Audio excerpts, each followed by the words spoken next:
Welcomes to Prema's vlog. இப்போ என்ன பண்ண போகிறோம்னா, ஸ்டவ்வை ஆன் பண்ணி ஒரு சட்டியை வச்சு அதில் 1 டம்ளர் தண்ணி ஊற்ற போகிறோம். இப்போ இது என்ன செய்ய போகிறோம்னா, இப்போ வெயில் காலத்துக்கு நம்ம ஏசியில் அப்புறம் கூலிங்காக ஏதாவது கூல்ட்ரிங்க்ஸ்லாம் சாப்பிடுவோம். அப்போ சளி பிடிக்கும். உடனே நம்ம டாக்டர்கிட்ட போக வேண்டியதில்லை.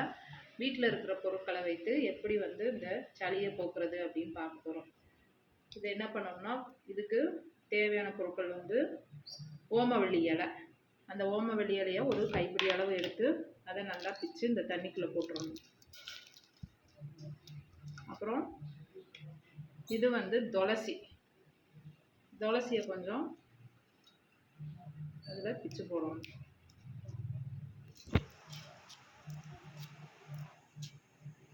துளசி இலையை கொஞ்சம் பிச்சு போட்டு ரெண்டையும் கொதிக்க விடணும். கொதிக்க விட்டுட்டு கொஞ்சோண்டு மஞ்சள் தூள் அதோட சேர்த்துக்கிறோம். இது குழந்தைகளுக்கும் கொடுக்கலாம், பெரியவங்களும் குடிக்கலாம். ஒரு 10 நிமிஷம் அந்த கஷாயம் நல்லா கொதிக்கட்டும். அதை வடிகட்டி குடிக்கலாம். இப்போ நல்லா கொதிச்சிருச்சு. அதை வடிகட்டி அதோட கொஞ்சம் தேன் ஆட் பண்ணிக்கலாம். இப்போ வடிகட்ட போகிறோம். 10 நிமிஷம் நல்லா கொதிச்சிருச்சு.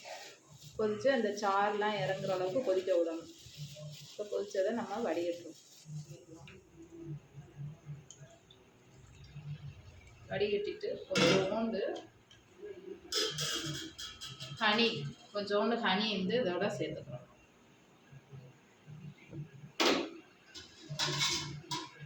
சேர்த்துட்டு நல்லா கலக்கிட்டு ஒரு 20 ml சாப்பிட்டோம்னா சளியெல்லாம் நம்மளை விட்டு போயிடும்.